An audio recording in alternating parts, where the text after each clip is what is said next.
Alors je suis Fabien, je suis CTO du groupe Time One. Mon rôle au quotidien, c'est d'encadrer l'équipe technique et plus largement de gérer la stratégie technologique du groupe. Alors chez Time One, on utilise plusieurs types de stacks. Donc on a le front, le back, l'infra et on a également une équipe data. En front, majoritairement, on utilise le framework React.js. En back, on est majoritairement sur des technologies PHP. Aujourd'hui, on priorise plutôt l'utilisation du framework Symfony 4 en version PHP 7.2. Notre objectif avec ce framework, c'est d'être également efficace dans la création d'API RESTful qui nous permet d'être connecté rapidement à notre framework front. Ensuite, en termes de base de données, on utilise MySQL historiquement. On peut aussi, sur certaines technologies back, utiliser du Node.js, notamment pour nos technologies de tracking, où on a besoin d'efficacité et de performance. Sur la partie infrastructure qui est gérée en interne chez nous, on utilise principalement de la virtualisation, soit sous VMware, soit sous des environnements type AWS ou Google Storage, suivant les besoins. Et on migre actuellement une partie de nos infrastructures sur Docker, d'abord en développement et maintenant en production, avec un cluster Docker Swarm, qui nous permet de faire du déploiement continu sur l'ensemble de notre stack.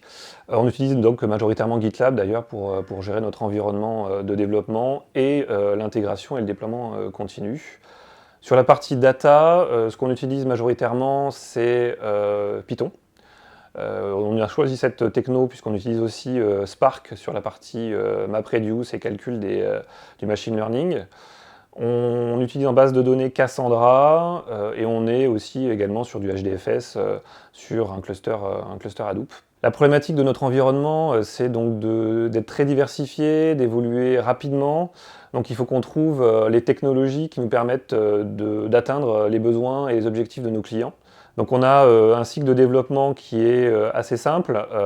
On a d'abord la gestion en amont de l'UX par des personnes qui s'occupent du produit avec notre product owner et notre UX designer, qui construisent une définition de l'environnement, du produit, des fonctionnalités, de l'interaction avec l'utilisateur. On utilise notamment XD d'Adobe sur cette partie-là. Ensuite, on intègre toute la chaîne au niveau du front et du back. Les développeurs sont intégrés au niveau besoin, métier, pour la compréhension réelle de à quoi va servir l'interface. Donc ça, c'est important pour nous que la partie développement, aussi bien en front qu'en back, puisse bien comprendre le métier. Donc ils travaillent très en accord avec le product owner pour bien comprendre pourquoi on développe ça. Ensuite, les développeurs choisissent aussi les technologies les mieux adaptées. Et ensuite sont tout autonomes sur la partie développement, environnement, déploiement et mise en production. Voilà, donc l'objectif c'est que un développeur chez nous soit réellement intégré dans toute la chaîne et qu'il ait une certaine autonomie dans sa gestion au quotidien. La construction d'une équipe, c'est important pour nous. Il faut que le développeur qui vienne chez nous ait envie d'intégrer une équipe, soit acteur du changement, aussi bien technologique, organisationnel que métier. Donc voilà, si vous venez chez nous, vous aurez plus que du développement à effectuer.